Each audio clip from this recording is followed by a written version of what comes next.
মাঝে রাত ৩টা।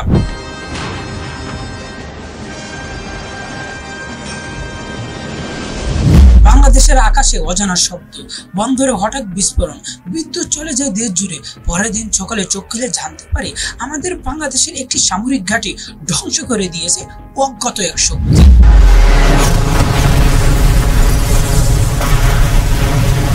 কেউ কেউ জবাব চায়, কিন্তু আমাদের হাতে জবাব দেওয়ার মতো কোন অস্ত্র আছে? বিশ্বের ৯টি দেশ পারমাণবিক শক্তিধর, তারা সবাই অন্যের আক্রমণ থেকে নিরাপদ। আর আমাদের বাংলাদেশের ১৮ কোটি মানুষ চারপাশে সামরিক চাপ। তবু আমাদের বাংলাদেশের প্রতিরক্ষা বলতে বুঝি রাইফেল, হেলমেট আর কিছু যুদ্ধ বিমান। কেন কেন আমাদের বাংলাদেশ পারমাণবিক শক্তি নিয়ে ভাবে না? পারমাণবিক বোমা মানিয়ে কি ধ্বংস, নাকি সেটা ভবিষ্যৎ নিরাপত্তা দেয়? এই ভিডিওতে আমরা জানাবো কেন বাংলাদেশের পারমাণবিক শক্তি ধরা হওয়া উচিত, আর যদি না হয় তাহলে বাংলাদেশ কি হারাবে, এবং কারা বাধা দেবে, এবং কারা সাহায্য করবে, এবং খরচ কত লাগবে, এবং সময় কত লাগবে, আর আমাদের বাংলাদেশ ভবিষ্যৎ কেমন হবে সে বিষয় নিয়ে বিস্তারিত এই ভিডিওতে কথা বলবো। তাই বিস্তারিত কথা বলার পূর্বে একটি কথা বলতে চাই, যারা এখন পর্যন্ত আমাদের এই চ্যানেলকে সাবস্ক্রাইব করেন অবশ্যই আমাদের এই চ্যানেলকে সাবস্ক্রাইব করবেন। আপনার যদি ভালো লাগে তাহলে ভালো কমেন্ট করবেন, আপনার যদি খারাপ লাগে তাহলে খারাপ কমেন্ট করবেন, আপনার যা মন চাইবে তাই করবেন। ভিডিওটা একটু লাইক করে যাবেন, চ্যানেলটা সাবস্ক্রাইব করে যাবেন, ফেসবুক পেজ থেকে দেখলে ফেসবুক পেজটা শেয়ার করে যাবেন এবং ফেসবুক পেজটা ফলো করবেন।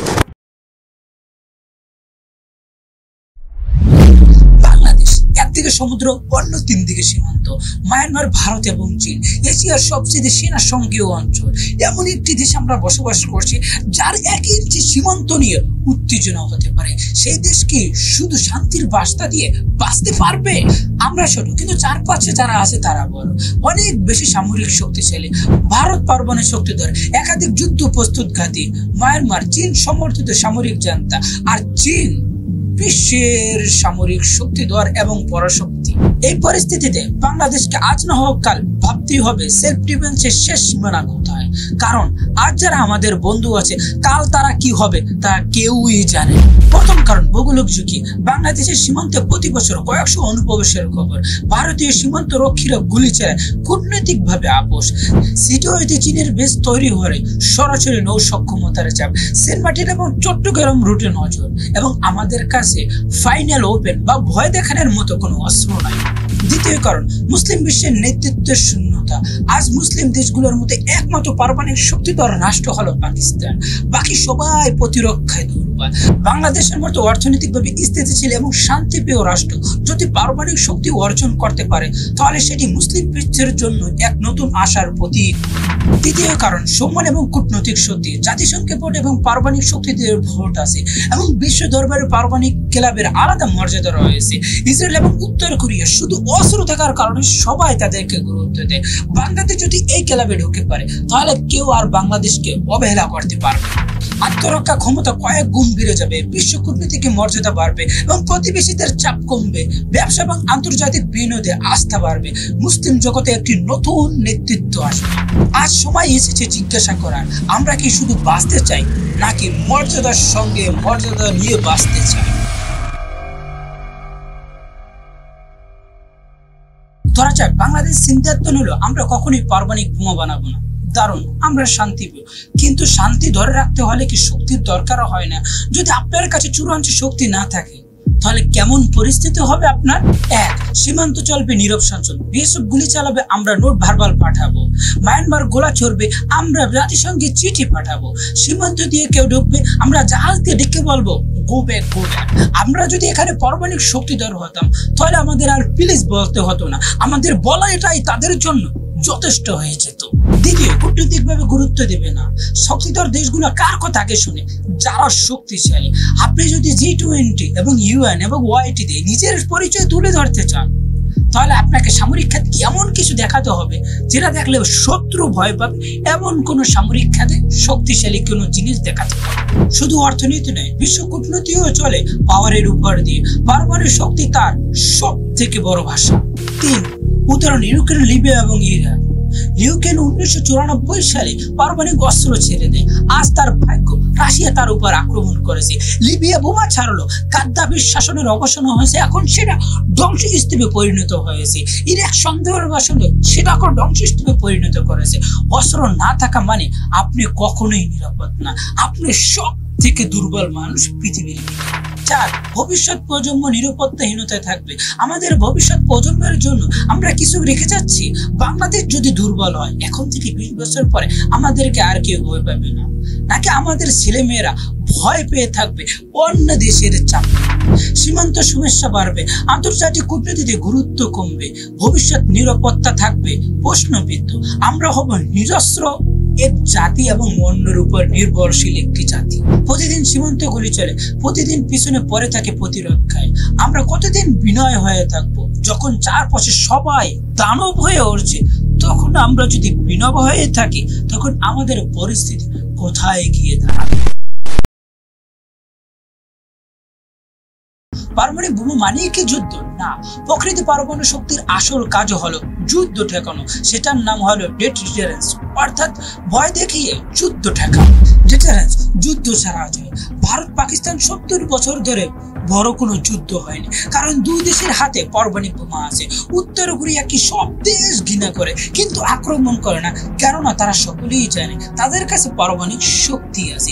ইসরায়েল শুধু অস্ত্র থাকার গুজবে চারপাশে যারা আছে তাদের সকলেই ভয়ে কাঁপে। বাংলাদেশ যদি পারমাণবিক শক্তি হয়, তাহলে কেউ আর সাহস পাবে না বাংলাদেশকে চাপে ফেলতে, কারণ তখন তারা সকলেই জানবে বাংলাদেশের কাছে পারমাণবিক বোমা আছে, তাদের কাছে শেষ অস্ত্র আছে। 1, সীমান্ত নিরাপত্তা। আজ বিএসএফ গুলি চালায় কারণ তারা জানে বাংলাদেশ শুধু প্রতিবাদ করবে। আর যদি জানতো প্রতিরোধের চূড়ান্ত পর্যায়ে তাদের কাছে পারমাণবিক প্রতিশোধ আছে, তাহলে কি এত সহজে তারা আমাদের বাংলাদেশের মানুষে কে গুলি করে মারতে পারতো? শান্তি তখনই থাকে যখন শত্রু জানে তুমি চাইলে শত্রুকে মুছে দিতে পারবা, তখনই শান্তি থাকে। এর আগে কোনো শান্তি থাকে না ভাই। দ্বিতীয়, সমুদ্র, আকাশ এবং প্রতিরক্ষা আরো শক্তিশালী। পারমাণবিক বোমা মানে শুধু বোমা নয়, মানে অ্যাডভান্স প্রযুক্তি, স্যাটেলাইট এবং দূরপাল্লার ক্ষেপণাস্ত্র, যার ফলে সমুদ্র সীমা এবং আকাশপথে নজরদারি ও প্রতিরক্ষা সহজ হয়। 3, ছোট্ট সেনাবাহিনী বেশি সক্ষমতা। পারমাণবিক অস্ত্র থাকলে বড় সেনাবাহিনী দরকার হয় না।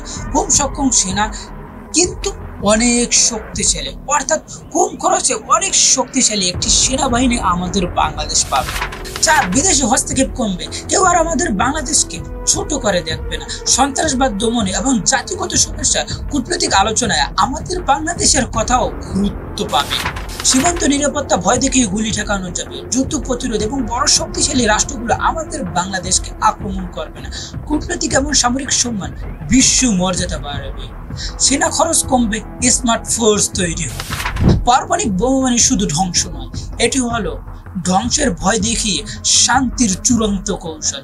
বাংলাদেশ যদি টিকে থাকতে চায় মাথা উঁচু করে, তাহলে ভয় দেখানোর মতো একটি সক্ষমতা বাংলাদেশের তৈরি করতে হবে। যদি এই সক্ষমতা বাংলাদেশ তৈরি না করে, তাহলে বিশ্ব মানচিত্রে বাংলাদেশের কোনো মর্যাদাই থাকবে না, বাংলাদেশকে কেউ ভয় পাবে না, আর বাংলাদেশকে সম্মানও দেখাবে।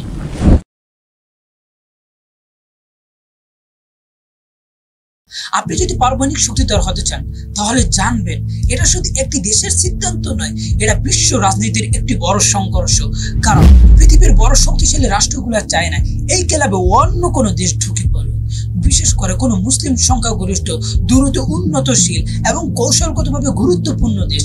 তারা কোনোভাবেই চায় না এই সমস্ত রাষ্ট্র তারা পারমাণবিক শক্তিধর রাষ্ট্র হয়ে ওঠে। আমাদের বাংলাদেশ যদি পারমাণবিক শক্তিধর হতে চায়, তাহলে সর্বপ্রথম যে রাষ্ট্রটি বাধা দেবে সেই রাষ্ট্রটির নাম হল যুক্তরাষ্ট্র। এনপিটিআই অনুসারে তারা নতুন কোনো দেশকে পারমাণবিক শক্তিধর হতে দেয় না। বিশেষ করে তারা মুসলিম রাষ্ট্রের হাতে পারমাণবিক শক্তিধর হতে দেবে না। তারা যে কোনো মূল্যে হোক, যে কোনো মুসলিম রাষ্ট্র যদি পারমাণবিক শক্তিধর হতে চায়, তাহলেই তারা তাদের উপর আক্রমণ করবে, তাদের বিরুদ্ধে যুদ্ধ ঘোষণা করবে। তারা বলে আমরা শান্তির জন্য এসব করছে, কিন্তু তারা চায় এই ক্লাবে, পারমাণবিক শক্তিধর ক্লাবে অন্য কেউ ঢুকে না পড়ুক। এই কারণে তারা এই সমস্ত কথা বলছে, এই কারণে তারা বিভিন্ন স্যাংশন দিচ্ছে, কিন্তু তারা শান্তি চায় না, তারা চায় তাদের আধিপত্য বজায় রাখতে। দ্বিতীয় যে রাষ্ট্রটি বাধা দেবে সেই রাষ্ট্রটির নাম হলো ভারত। বাংলাদেশ যদি পারমাণবিক শক্তিধর হয়, তাহলে ভারতের আধিপত্য চ্যালেঞ্জ হবে। ভারত চাইবে না তার প্রতিবেশী আরেকটি রাষ্ট্র পারমাণবিক শক্তিধর হয়ে উঠুক। তারা কূটনৈতিকভাবে চাপ দেবে এবং আন্তর্জাতিক লবিং করবে। তৃতীয় যে রাষ্ট্রটি বাধা দেবে সেই রাষ্ট্রটির নাম হলো ইসরায়েল। মধ্যপ্রাচ্যের একমাত্র পারমাণবিক শক্তিধর রাষ্ট্র হল তারাই। তারা চায় না মুসলিম কোন রাষ্ট্র পারমাণবিক শক্তিধর হোক। তারা গোপনে পশ্চিমাদের মাধ্যমে চাপ দেবে। পশ্চিমা জোট, ইউরোপীয় ইউনিয়ন এবং নেটো তারা সবসময় অস্ত্র বিস্তারের বন্ধের কথা বলে, অথচ তারা সমস্ত অস্ত্র তাদের হাতিয়ে রেখে দিয়েছে। আমাদের বাংলাদেশ যদি কখনো পারমাণবিক শক্তিধর হতে চায়, তাহলে আমাদের বাংলাদেশকে সর্বপ্রথম যে রাষ্ট্রটি সাহায্য করবে সেই রাষ্ট্রটির নাম হলো চীন। পাকিস্তানকে পারমাণবিক বোমা বানাতে তারা সাহায্য সহযোগিতা করেছে। যদি বাংলাদেশ যদি পারমাণবিক বোমা বানাতে চায়, তাহলে তারা পারমাণবিক বোমা বানাতে আমাদের বাংলাদেশকে সাহায্য করবে। চীনের বিআরআই প্রজেক্টে বাংলাদেশের গুরুত্ব অনেক বেশি। চীন চাইবে বাংলাদেশ শক্তিশালী হয়ে উঠুক এবং আমেরিকা এবং ভারত বলায় দুর্বল হোক। এবং দ্বিতীয় যে রাষ্ট্রটি আমাদের বাংলাদেশকে সাহায্য সহযোগিতা করবে সেই রাষ্ট্রটি হলো মুসলিম বিশ্বের একমাত্র পারমাণবিক শক্তিধর রাষ্ট্র হলো পাকিস্তান। তারা চাইবে বাংলাদেশ শক্তিশালী হয়ে উঠুক, বিশেষ করে ভারতকে ব্যালেন্স করার জন্য তারা চাইবে বাংলাদেশ অনেক বেশি শক্তিশালী হয়ে উঠুক। তৃতীয় যে রাষ্ট্রগুলো আমাদের বাংলাদেশকে সাহায্য সহযোগিতা করবে সেই রাষ্ট্রগুলোর নাম হলো ইরান এবং তুরস্ক। তাদের ভিতরে মুসলিম নেতৃত্ব দেওয়ার আকাঙ্ক্ষা আছে এবং বাংলাদেশ যদি পারমাণবিক বোমা হয়, তারা কূটনীতিকভাবে আমাদের বাংলাদেশকে সমর্থন। বাংলাদেশ কিভাবে পারমাণবিক বোমা বানাতে আগাতে পারে গোপনে পরিকল্পনা করতে হবে, খোলামেলা ঘোষণা দিয়ে নয়। গবেষণাগার কাজ করতে হবে আন্তর্জাতিক নজরের বাইরে, কৌশলগত বন্ধুর সাথে চুক্তি করতে হবে পাবলিকলি।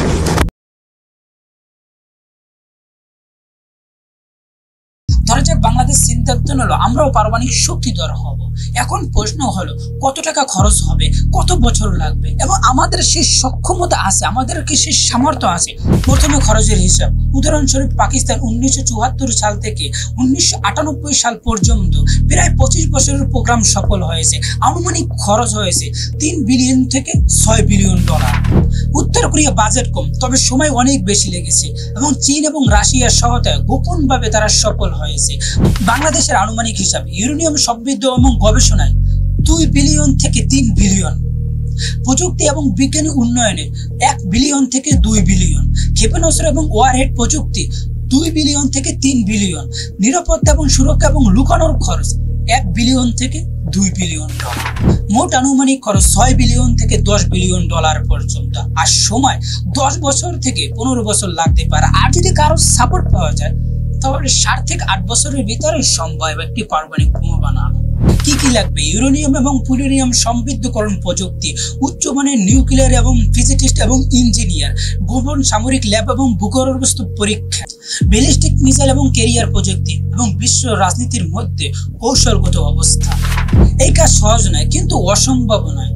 যদি জাতি চায়, পরিকল্পনা থাকে এবং নেতৃত্ব দেওয়ার সাহস থাকে, তাহলে এটা অসম্ভব কোনোভাবেই নয়, এটাও সম্ভব হয়ে যাবে। এখন প্রশ্ন হলো আমাদের বাংলাদেশে সেই সামর্থ্য আছে কিনা। এখনকার আমাদের বাংলাদেশের বাজেট হলো 70 বিলিয়ন থেকে 80 বিলিয়ন ডলার। রূপপুর পারমাণবিক বিদ্যুৎ কেন্দ্র আমাদের প্রস্তুতির একটি ধাপ। প্রযুক্তি এবং বিজ্ঞানী খাতে অনেক উন্নয়ন হয়েছে। চীন এবং পাকিস্তান এবং রাশিয়া পাশে থাকলে খরচ অর্ধেক কমে যাবে। বাংলাদেশের আনুমানিক কত বছর লাগতে পারে? গবেষণা এবং সমৃদ্ধকরণে 3 বছর, প্রযুক্তি স্থাপন এবং পরীক্ষায় 4 থেকে 6 বছর এবং প্রথম সফল পরীক্ষা 7 থেকে 10 বছরের ভিতরে। আর সহায়তা পেলে সময় কম লাগবে, বাধা পেলে সময় বাড়বে। আর অর্থ দিয়ে সবকিছু পরিমাপ করা যায় না। প্রশ্ন হলো আমরা দেশকে এমন একটি পরিস্থিতিতে নিয়ে যেতে চাই যেখানে কেউ আমাদের দিকে কেউ চোখ উঁচু করে তাকাতে পারবে না, আমাদেরকে চাপে ফেলানোর কোনো রাষ্ট্রীয় সাহস পাবে না। আমরা কি এমন একটি জায়গায় বাংলাদেশকে দেখতে চাই কিনা, সেটা হলো আসল প্রশ্ন। আমরা যদি দেখতে চাই, আমাদের উত্তর যদি হয় হ্যাঁ আমরা দেখতে চাই, তাহলে আমাদেরকে করতে হবে পাকিস্তান যেভাবে করেছিল। সমস্ত বাধা পেরিয়ে তারা এখন পারমাণবিক শক্তিধর রাষ্ট্র হয়েছে। এখন সকলেই তাদেরকে ভয় পায় এবং ভারতের মধ্যে এত বড় রাষ্ট্র তারা পর্যন্ত পাকিস্তানকে ভয় পায়। পাকিস্তান এমন পরিস্থিতি যেতে হলে এবং বাংলাদেশ যদি মাথা উঁচু করে দাঁড়াতে হয়, তাহলে আমাদের বাংলাদেশকে অবশ্যই পারমাণবিক শক্তিধর হতে হবে। যদি না হয়, বিশ্ব মানচিত্র থেকে বাংলাদেশ একটি সময় মুছে যাবে। একটি সময় ছিল বাংলাদেশ মানে শুধু দরিদ্রতা, দুর্যোগ এবং দুর্বলতা, কিন্তু এখন আমরা বলি ডিজিটাল বাংলাদেশ, উন্নয়নশীল বাংলাদেশ এবং স্বপ্নের পদ্মা ছিল। আর যদি বাংলাদেশ এখন পারমাণবিক শক্তিধর হয়ে ওঠে, তাহলে শুধু দক্ষিণ এশিয়া নয়, পুরো এশিয়ার রাজনীতিতে আমাদেরকে পাশ কাটিয়ে কেউ কোনো কিছু করতে পারবে না এবং এশিয়ার রাজনীতি পুরো সম্পূর্ণভাবে পরিবর্তন হয়ে যাবে চিরতরে। এশিয়ার ভিতরে কোন কোন দেশের কাছে পারমাণবিক বোমা আছে এবং কার কাছে কতটি করে বোমা আছে? চীনের কাছে 400টির বেশি পারমাণবিক বোমা আছে, ভারতের কাছে 160টির বেশি বোমা আছে, পাকিস্তানের কাছে 170টির বেশি বোমা আছে, উত্তর কোরিয়ার কাছে 30টি থেকে 40টির মতো বোমা আছে, এবং ইসরায়েলের কাছে আনুমানিক অঘোষিত 80টি বোমা আছে, এবং ইরান সেই পথেই হাঁটছে পারমাণবিক বোমা বানানোর জন্য। এই তালিকায় যদি বাংলাদেশ ঢুকে পড়ে তাহলে এটি শুধু চমক হবে না, এটি হবে একটি ভূমিকম্প। বাংলাদেশ কেমন শক্তিশালী হবে? প্রথম, ভারত এবং চীনের মধ্যে শক্তির ব্যালেন্সের নতুন মাত্রা যোগ হবে। বাংলাদেশ তখন আর কূটনৈতিক বন্ধু থাকবে না, একে মানতে হবে আঞ্চলিক স্টকহোল্ডার। দুই, ভারতের আধিপত্য ভাবে আজ বাংলাদেশ অনেক সময় ভারতের কথার বাইরে যেতে পারে না। আর যদি বাংলাদেশের কাছে পারমাণবিক বোমা থাকতো তাহলে তারা যে ক্ষমতায় আছে আমাদের বাংলাদেশ সেই ক্ষমতায় থাকতো, তারা আমরা এক সমকক্ষ থাকতাম, তারা আমাদেরকে কোনো কিছুই করতে পারতো না। তাদের কাছে পারমাণবিক বোমা আছে, আমাদের কাছে পারমাণবিক বোমা আছে, তারা আমাদেরকে ভালো ছেড়তে পারতো। তিন, মায়ানমার এবং চীন এবং ইন্ডিয়া সর্বতে প্রভাব বাড়বে, আমাদের বাংলাদেশ সামরিক উপস্থিতি এবং কূটনৈতিক ক্ষমতা বহুগুণ বেড়ে যাবে। সাউথ চায়না চিতে আমাদের কণ্ঠস্বর অনেক গুরুত্ব পাবে। বিশ্ব কূটনীতিতে বাংলাদেশের ওজন বাড়বে। উন্নয়নশীল দেশ হিসাবে পরিচিতি পাওয়ার পর পারমাণবিক বোমা হিসাবে পরিচিতি পাবে আমাদের বাংলাদেশ এবং উন্নয়নশীল দেশ হবে। কেবল আন্তর্জাতিক এবং মানবাধিকার ইস্যুতে আলোচনা এখন আমাদের নিরাপত্তা এবং সামরিক ভারসাম্য আলোচনা কেন্দ্র। জাতিসংঘ এখন দুর্বল প্রভাব, তখন আমাদের প্রভাব এবং আলোচনা গুরুত্ব পাবে। পশ্চিমা দ্বারা শর্ত দিয়ে আমাদেরকে সাহায্য করতে পারবে না, তাদের সক্ষমতা আমাদের সক্ষমতা এখন তখন সমতায় থাকবে। পারমাণবিক শক্তি মানে শুধু যুদ্ধ নয়, এটি কূটনৈতিক অস্ত্র, এটি সম্মানের অস্ত্র। যদি বাংলাদেশ এই জায়গায় পৌঁছে যায় তাহলে দক্ষিণ এশিয়ার মানচিত্রে কেউ আর আমাদেরকে পাশ কাটিয়ে কিছু বলার সাহস পাবে। যখন একটি দেশ নিজের প্রতিরক্ষা নিজেই করতে পারে তখন সেই দেশে নিজের ভবিষ্যৎ নিজেই করতে পারে। বাংলাদেশ কি প্রস্তুত সেই নতুন ভূমিকা? তখন সারা বিশ্ব বাংলাদেশকে ছোট্ট দেশ হিসাবে চিনবে না, তখন বলবে একটি দেশ সম্মান দিয়ে কথা বলো, যদি সম্মান না দাও তাহলে তুমি নিরাপদ নয়, তাহলে তোমাকেও ধ্বংস করে ফেলবে বাংলাদেশ। তখন বাংলাদেশকে বাধ্য হয়ে তারা সম্মান করবে এবং সম্মান দেবে। এই ভিডিওর শুরুতে আমরা বলেছিলাম একটি দেশ এবং একটি জাতি এবং একটি ভবিষ্যৎ। এখন এই প্রশ্নের সামনে দাঁড়িয়ে আছি, বাংলাদেশ কি পারমাণবিক শক্তিধর হওয়া উচিত? চলুন এবার সবকিছু মিলিয়ে চূড়ান্ত বিশ্লেষণ করে আসি। পজিটিভ দিকগুলো, জাতীয় নিরাপত্তা নিশ্চিত হবে, কেউ আর বাংলাদেশকে হুমকি দিতে পারবে না, বিশেষ করে ভারত এবং মায়ানমার, এবং সমুদ্র নিরাপত্তা আমাদের বাংলাদেশের পাবে। আন্তর্জাতিক মর্যাদা বাড়বে, উন্নয়নশীল দেশ থেকে বাংলাদেশ পারমাণবিক শক্তিধর দেশ হয়ে উঠবে। ইউএ এবং ওআইসি এবং সার্ক আমাদের বাংলাদেশের প্রভাব বাড়বে, কৌশলগত স্বাধীনতা বাড়বে। আমেরিকা এবং ভারতের চাপে আমরা কোনো কাজ করবো না, আমাদের নিজস্ব নীতিমালা থাকবে যেখানে আমাদের নীতিতে আমরা কাজ করবো, আমরা অন্য কারো নীতিতে কোনো কাজ করবো। বিজ্ঞান ও প্রযুক্তি ও প্রতিরক্ষা খাতে বিশাল অগ্রগতি হবে। পারমাণবিক প্রযুক্তি মানে শুধু বোমা নয়, বিদ্যুৎ এবং মেডিকেল এবং গবেষণা হবে। গোপনে শক্তি অর্জন করলে হঠাৎ ঘোষণা দিয়ে সবাইকে চমকিয়ে দেওয়া সম্ভব। এই কৌশল নিয়েছিল ইসরায়েল এবং উত্তর কোরিয়া, এবং ভারতও এই কৌশল নিয়েছিল। কিছু চ্যালেঞ্জ আছে, আন্তর্জাতিক নিষেধাজ্ঞা আসতে পারে, অভ্যন্তরীণ রাজনীতি এবং নিরাপত্তা যুগে এবং সন্ত্রাস সংগঠন স্পাই এবং গোপন কথা ফাঁস এবং বড় অর্থনৈতিক চাপ আসতে পারে, এবং কোন ভুল পদক্ষেপ নিলে এই অঞ্চলে যুদ্ধ বাঁচতে পারে। তবে মনে রাখবেন, যারা বড় হতে চায় তাদেরকে বড় হওয়ার জন্য চ্যালেঞ্জ নিতে হয়। কিছু নৈতিক প্রশ্ন আসতে পারে, মানব জাতির জন্য শান্তির পথ কি শুধু পারমাণবিক শক্তির গ্রহণযোগ্যতা? আমরা যদি শান্তিপ্রিয় জাতি হই তাহলে কেন পারমাণবিক বোমা বানাবো? এর উত্তর সহজ, শান্তি ধরে রাখতে চাইলে শক্তি লাগে, শক্তি ছাড়া শান্তির কথা কেউ বোঝে না। আমাদের পারমাণবিক বোমা বানানোর জন্য ভবিষ্যৎ পরিকল্পনা করতে হবে। এক, আমাদের 2025 সাল থেকে 30 সাল পর্যন্ত গোপন গবেষণা এবং প্রযুক্তি উন্নয়ন করতে হবে।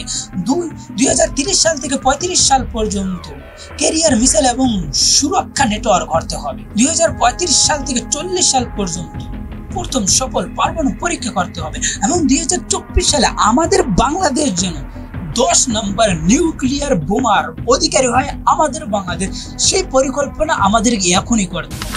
এটা কোনো স্বপ্ন নয়, এটা হতে পারে আমাদের বাংলাদেশের ভবিষ্যৎ নিরাপত্তার রূপরেখা।